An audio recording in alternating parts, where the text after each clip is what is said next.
Hello dear student, welcome to my YouTube channel. আজি আমি discuss কৰিম ক্লাস 9 ৰ অনুশীলনী 1.2 এক নম্বৰটো চোৱা তলৰ উক্তিবিলাক সত্য নে অসত্য উল্লেখ কৰা তোমাৰ উত্তৰৰ যথাৰ্থ প্ৰতিপন্ন কৰা এতিয়া চোৱা এক নম্বৰটো কি কৈছে ইয়াত লিখিব লাগে মানে কি সত্য নে অসত্য এই উক্তিকেইটা সত্য নে অসত্য এইকেইটা ক'ব লাগে আৰু কাৰণসমূহ লিখিব লাগে প্ৰথমটো কি আছে প্ৰতিটো অপৰিমেয় সংখ্যা এটা বাস্তৱ সংখ্যা এটো সত্য এক নম্বৰটো সত্য কিয় সত্য কাৰণ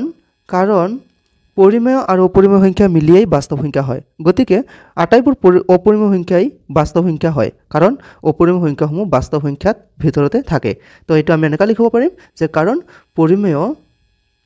আৰু অপৰিমেয় সংখ্যাসমূহ মিলি বাস্তৱ সংখ্যা হয়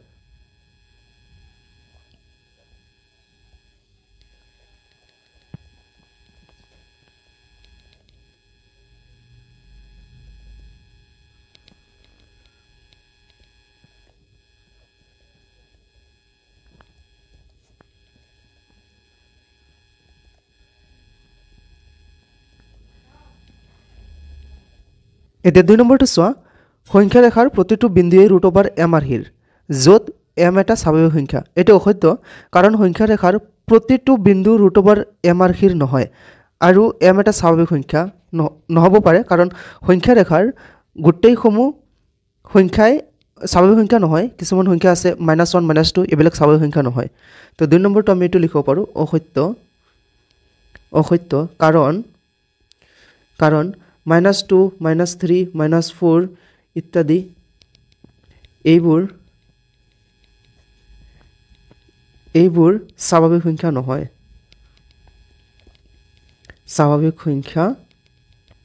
নহয় 3 নম্বৰটো চোৱা প্ৰতিটো বাস্তৱ সংখ্যাই এটা অপৰিমেয় সংখ্যা এটো অসত্য কাৰণ বাস্তৱ সংখ্যাৰ ভিতৰত পৰিমেয় সংখ্যাও আছে অসত্য কাৰণ বাস্তৱ সংখ্যাৰ ভিতৰত পৰিমেয় সংখ্যাও আছে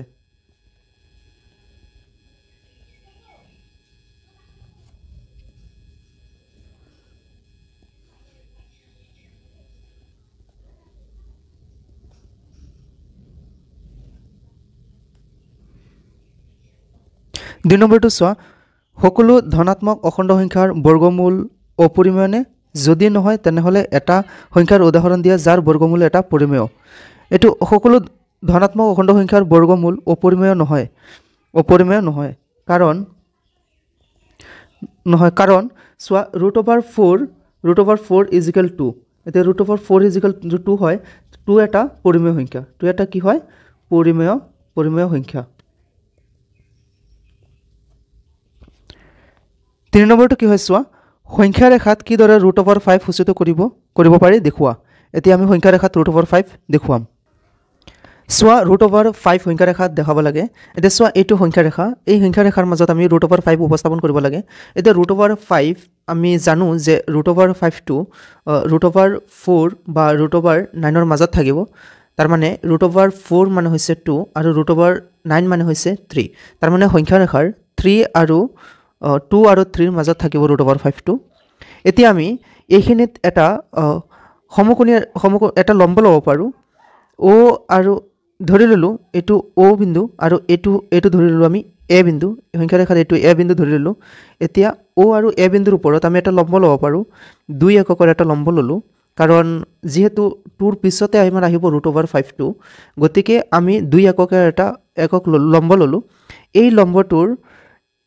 লম্বটো ও আৰু এই লম্বটোৰ এইখিনিত লগত সংযোগ কৰি দিলো আমি ধৰি ললো এই বিন্দুটোৰ নাম দিলো বি আৰু এটো ও তো এইখিনি আমি এটা পাই গলো সমকোণী এটা ত্ৰিভুজ এই সমকোণী ত্ৰিভুজৰ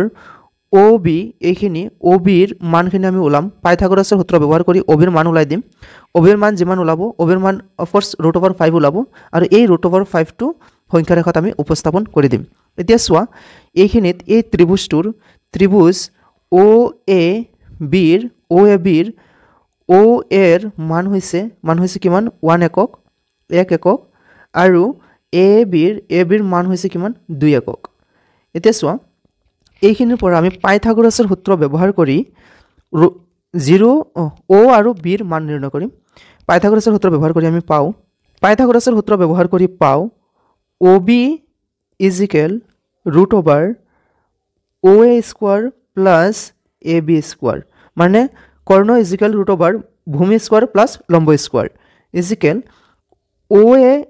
হৈছে 1 square plus AB square equal AB হৈছে 2 স্কোয়ার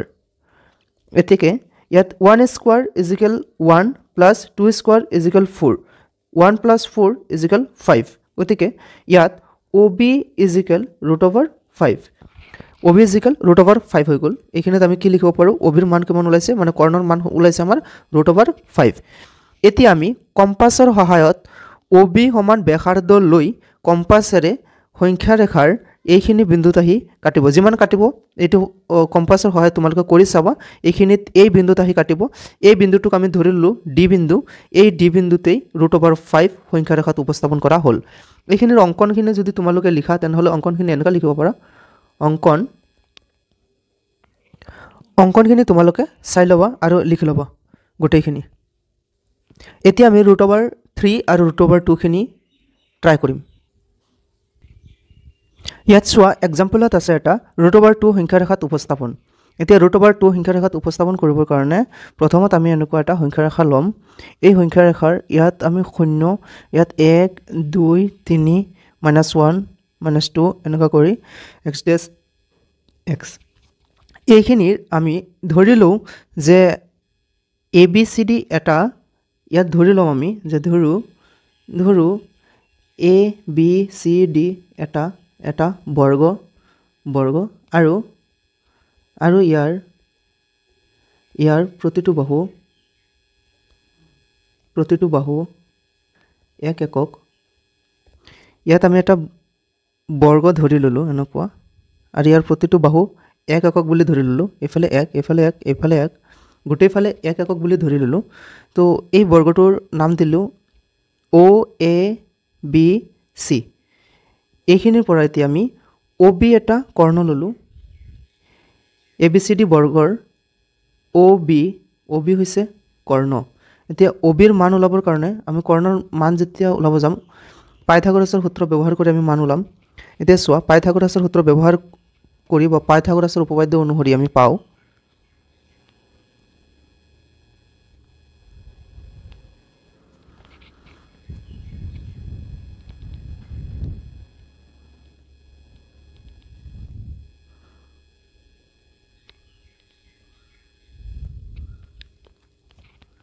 পাইথাগোৰাছৰ উপপাদ্য অনুসৰি আমি পাওঁ কৰ্ণ নহলে এনেকৈ লিখো কৰ্ণ ইজিক্যাল ৰুট ওভাৰ ভূমি স্কোয়াৰ প্লাস লম্ব স্কোয়াৰ এতিয়া সব কৰ্ণ হৈছে OB ইজিক্যাল ভূমি স্কোয়ার মানে হৈছে OA স্কোয়ার প্লাস লম্ব ইজিক্যাল AB স্কোয়ার এইখিনিত চাও OA square equal 1 square plus OB square equal 1 square 1 square equal 1 plus 1 square equal 1 equal root over 2 তো ইয়াত আমি কি পালো যে থেকে OB ইজিক্যাল ৰুট ওভাৰ 2 পালো এতিয়া চোৱা এই কৰ্ণৰ মান হৈছে ৰুট ওভাৰ 2 এতিয়া আমি কি কৰিম OB ব্যাসাৰ্ধ লৈ ইয়াত আমি কি পালো OB ইজিক্যাল ৰুট ওভাৰ 2 পালো এতিয়া OB সমান ব্যাসাৰ্ধ লৈ কম্পাছৰ সহায়ত আমি কি কৰিম এইখিনিৰ পৰা তলফালে সংখ্যা ৰেখাত বৃত্তচাপ এটা লম এই বৃত্তচাপে ধৰিলো আমি ডি বিন্দুত কাটিছে আৰু এই ডি বিন্দুটি হৈছে ৰুট ওভাৰ 2 গতিকে এটা আমি এনেকৈ লিখিব পাৰিম যে OBৰ সমান ব্যাসাৰ্ধ লৈ OBৰ সমান ব্যাসাৰ্ধ লৈ সংখ্যা ৰেখাত এটা ডি বিন্দুত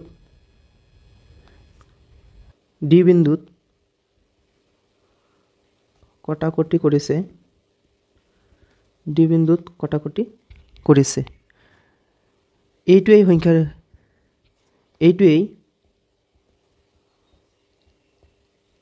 এইটোৱেই সংখ্যা ৰেখাত ৰুট ওভাৰ 2 গতিকে D ইজিক্যাল ৰুট ওভাৰ 2 সংখ্যা ৰেখাৰ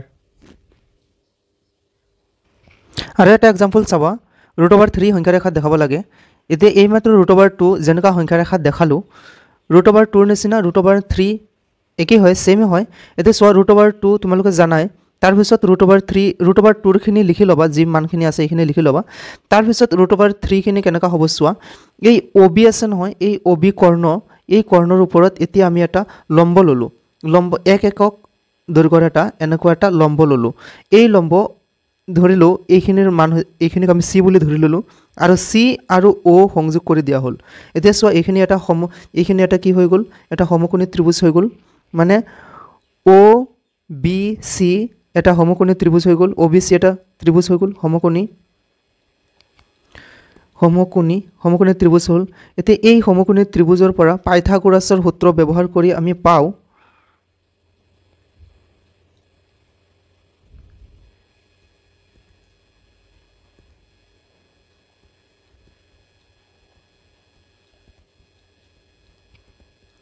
পাইথাগোৰাছৰ সূত্ৰ ব্যৱহাৰ কৰি পাওঁ আমি ইয়াত কি দিয়া আছে চোৱা এই পাইথাগোৰাছৰ সূত্ৰ ব্যৱহাৰ কৰাৰ আগতে এইখিনিত আমি চাই লম যে O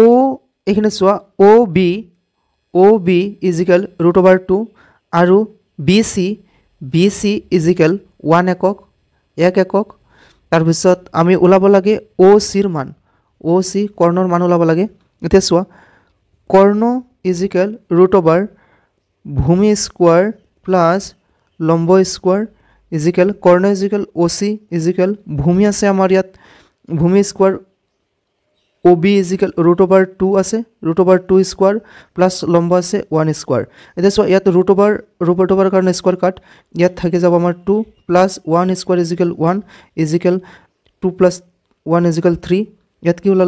কি পালো আমি OC √3 এতিয়া OC আমি √3 পালো এতিয়া OC সমান ব্যাসাৰ্ধলৈ কম্পাছৰ সহায়ত সংখ্যা ৰেখাত ইয়াত আমি এটা বিন্দু কাটিলো এই বিন্দুটো ধৰি ললো আমি F বিন্দু আৰু এই F বিন্দু হৈছে √3 আৰু OC এটোৰ মান কিমান লৈছে আমাৰ √3 তো সংখ্যা ৰেখাৰ F বিন্দুটো হৈছে √3 ইয়াত অঙ্কনখিনি চাবা OBC ত্ৰিভুজৰ OB √2 আৰু BC 1 একক মানে আৰু এই সংখ্যা ৰেখাৰ √2 আৰু √3 অঙ্কন কৰা হল ইয়াত ত্ৰিভুজ ABC ৰ OC √3 এইখিনিত OC √3 দেখুৱা হল